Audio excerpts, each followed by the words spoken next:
छोटे भाई थे यानी लोचन प्रसाद पांडे इनके अग्रज थे। बिलासपुर उत्तर प्रदेश।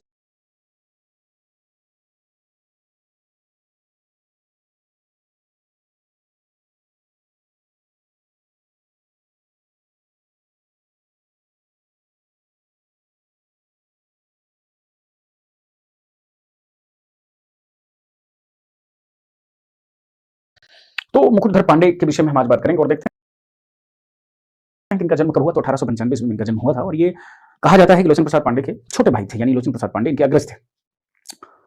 बिलासपुर उत्तर प्रदेश में इनका जन्म हुआ था।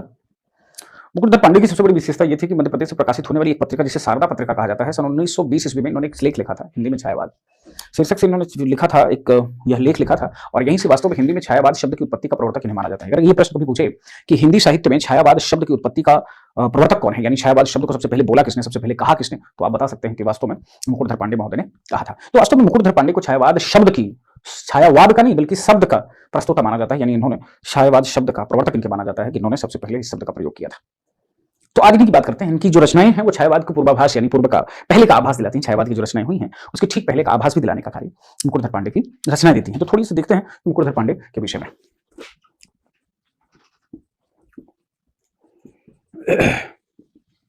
मुकुटधर पांडे, जी हाँ, नाम जाना पहचाना है आप सबका। 1895 ईस्वी में इनका जन्म हुआ। कहां हुआ अब ध्यान लें, बालपुर, बिलासपुर, उत्तर प्रदेश में इनका जन्म हुआ था और यहीं पर इन्होंने 1895 में रहकर अपने भाई, इनके बड़े भाई जिसे अग्रज कह सकते हैं आप, इनके बड़े भाई का नाम मिल जाता है जो इसी युग के कवि थे, लोचन प्रसाद पांडे। इन दोनों भाइयों को एक उपाधि दी जाती थी जिसे इनको कहा जाता था पांडे बंधु। पांडे बंधु के नाम से भी इनको जाना जाता है। मित्रों, आचार्य रामचंद्र शुक्ल ने, बहुत साफ शब्दों में समझिएगा, रामचंद्र शुक्ल ने, आचार्य रामचंद्र शुक्ल ने मुकुटधर पांडे को, ध्यान दीजिएगा, मुकुटधर पांडे को छायावाद शब्द का प्रवर्तक स्वीकार किया है।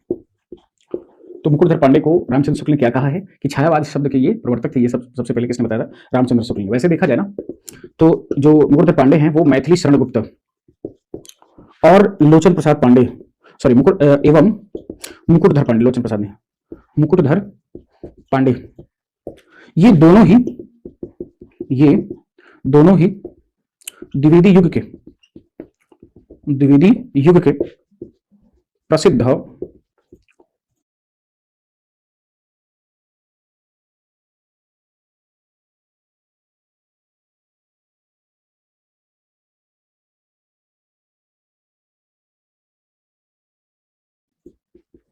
प्रगीतकार थे।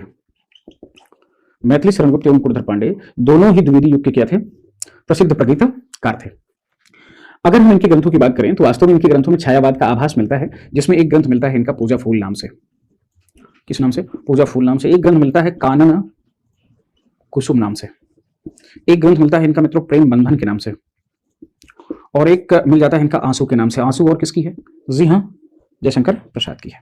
तो ये कुछ महत्वपूर्ण रचनाएं इनकी मिल जाती हैं जिनके आधार पर इनको छायावाद शब्द का प्रवर्तक भी कहा जाता है और छायावाद की जो रचनाएं उनका पूर्वाभास भी इनकी रचनाओं में हमें मिल जाता है। तो महत्वपूर्ण चीज क्या है? छायावाद शब्द का प्रस्तोता कौन? तो बता सकते हैं कि मुकुटधर पांडे। किसने कहा सबसे पहले? तो रामचंद्र शुक्ल। इनको और किस नाम से जाना जाता है? पांडे बंधु।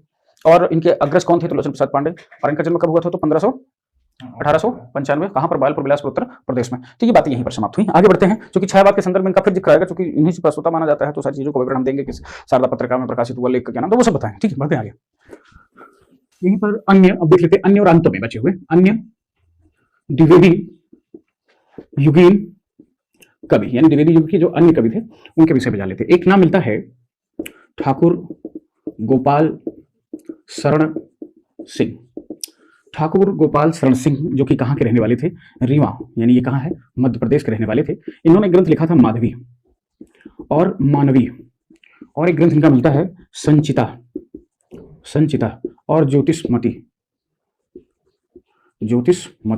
ये इनकी रचनाएं मिल जाती हैं। और इन्हीं के युग में कुछ और महत्वपूर्ण, तो ये रचना याद रखना, संचिता, ज्योतिषमती, मानवी और माधवी। तो बस इससे ज्यादा इनके बारे में कुछ नहीं। तो एक कवि ये हो गए। दूसरे कवि को देखें तो इसमें नाम मिलता है प्रताप नारायण पुरोहित। प्रताप नारायण पुरोहित एक बेहतरीन नाम आ जाता है। और प्रताप नारायण पुरोहित को देखें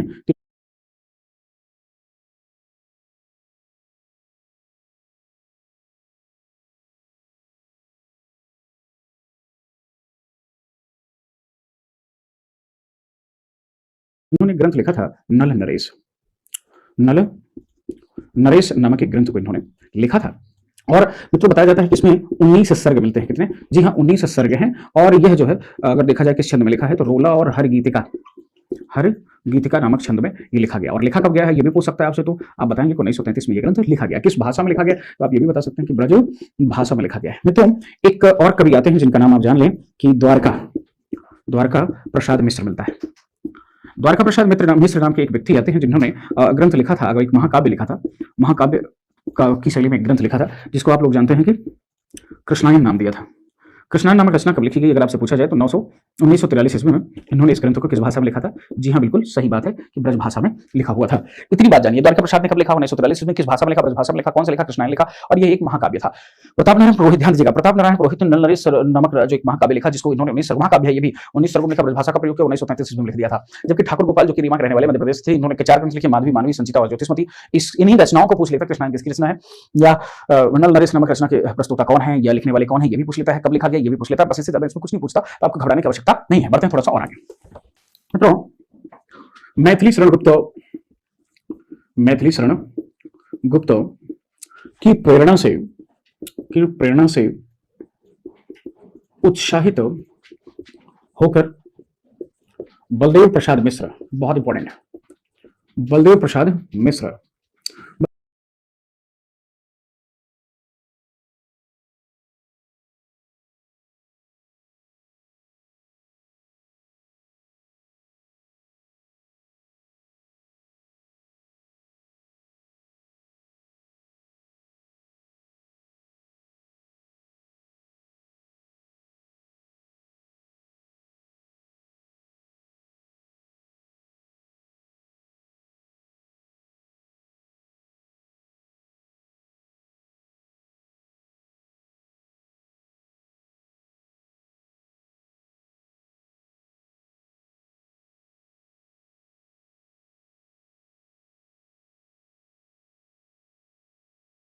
बलदेव प्रसाद मिश्र ने एक ग्रंथ लिखा जिसे इन्होंने नाम दिया साकेत संत। क्या नाम दिया? जी हाँ, साकेत संत नामक ग्रंथ को इन्होंने, यह एक महाकाव्य बना दिया इन्होंने।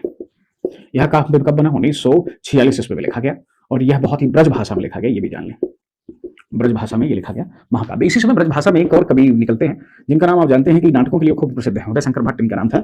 जी हाँ, उदय शंकर भट्ट ने इस युग में सक्रिय रहते हुए और ब्रज भाषा में एक ग्रंथ लिखा था जिसका नाम आप जानते हैं तक्षशिला है। क्या है? जी हाँ, तक्षशिला। तक्षशिला नामक महाकाव्य की रचना इन्होंने 1931 यानी जब साकेत प्रकाशित हो रहा था उसी समय इन्होंने किया था। यह भी एक महाकाव्य है, इस बात को ध्यान में रखते रहे आप। किस भाषा में है? तो डेफिनेट है कि आप जानते हैं कि ये ब्रज भाषा में।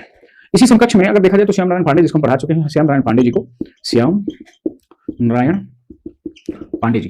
तो श्याम नारायण पांडे जी ने हमने बताया था आप सबको कि एक ग्रंथ उन्होंने महाकाव्य लिखा था हल्दी घाटी। जी हाँ, कौन सी? हल्दी घाटी। और इनकी एक दूसरी रचना थी जो जौहर रही। जी हाँ, जौहर थी, जो कि 1945 ईस्वी में लिखी गई। ठीक है, तो ये दो कृतियां इनकी जानते रहिएगा। एक इन्होंने एक और लिखा था ग्रंथ त्रेता के दो वीर। जी हाँ, त्रेता के दो वीर। तो त्रेता के दो वीर नामक रचना को इन्होंने, एक ये इनका छोटा काव्य है, इसको लिख लीजिएगा, छोटा काव्य ग्रंथ है। ठीक है, यहीं पर समाप्त हो गया आपका आज द्विवेदी युग समाप्त हुआ। निश्चित तौर पर आप सबको बहुत राहत मिलेगी, क्योंकि द्विवेदी युग इससे ज्यादा कुछ भी प्राप्त नहीं होता। मैंने इसका कोना कोना झाँका आया है, अब आपसे इससे बाहर प्रश्न नहीं पूछा जा सकता। अब द्विवेदी युग की प्रवृत्तियां हेडिंग डालें और आज ही इसकी समापन करते हैं। प्रवृत्तियों के साथ द्विवेदी युग समाप्त हो जाएगा। बढ़ेंगे आगे। देखिए, द्विवेदी युगीन प्रवृत्तियां, द्विवेदी युगीन प्रवृत्तियों में नंबर 1, भारतेंदु युगीन प्रवृत्तियों में राष्ट्रीय भावना प्रमुख थी। उसका इस युग में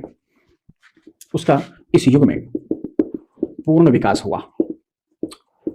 दूसरी प्रवृत्ति, ये बहुत इंपॉर्टेंट है, इतिवृत्तात्मकता। इतिवृत्तात्मकता अर्थात इसे कहते किसे हैं? ये इसे कहा क्या जाता है? Matter of fact. अगर आप देखें, मैटर ऑफ फैक्ट अर्थात, फिर से समझ आइए, तथ्यात्मक समस्या का निरूपण क्रमबद्धता के साथ, क्रमबद्धता के साथ। तथ्यात्मक समस्या का निरूपण क्रमबद्धता के साथ, कहीं टूटे ना, मैटर ऑफ फैक्ट, एग्जैक्ट जो तथ्य हो उसको तथ्यात्मक रूप से क्रमबद्ध रूप से प्रस्तुत करना। तीसरी बात, इस युग में प्रवृत्तियों में अगर देखा जाए तो नैतिकता एवं आदर्शवाद का भी रूप दिखाई देता है, आदर्शवाद का भी रूप हमें पूर्ण रूप से दिखाई देता है। चौथा देखें, यहां के साहित्य में सामाजिक समस्याएं बहुत इंपॉर्टेंट है, सामाजिक समस्याओं का भी चित्रण हुआ है। पांचवा अगर हम देखें तो इस युग में भी अनुदित अनुदित रचनाएं हो रही थी। 5 हो गया। छठा देखें, इस युग की विशेष काव्य वृत्तियों में अगर देखा जाए तो काव्य प्रवृत्तियों में विशेषता यह रही कि काव्य रूपों में विविधता विविधता। इस युग में आते आते आप देखेंगे सबसे बड़ी बात यह रही, इस युग में आते आते खड़ी बोली काव्य भाषा का पूर्ण स्थान प्राप्त कर ली। ये इसका महत्वपूर्ण बिंदु रहा। तो खड़ी बोली का पूर्ण विकास या पूर्ण रूप कहां हो गया? द्विवेदी युग में।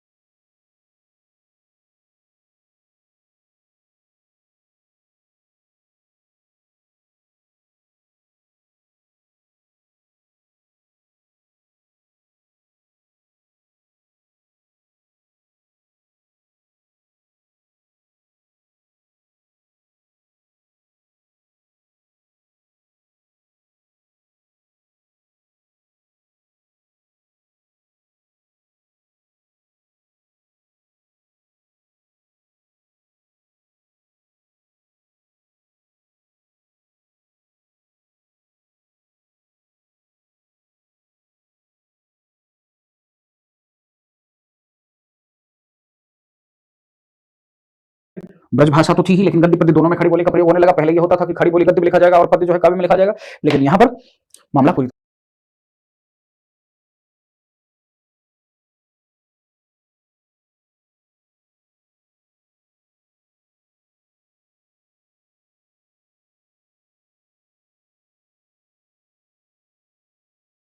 तरह से बदल गया। कैसी लगी वीडियो जरूर लिखिएगा। मिलते हैं अगले वीडियो के साथ, अगले तथ्य के साथ। तब तक आप सबका दिन शुभ हो, रात्रि मंगल। जय हिंद, जय हिंद।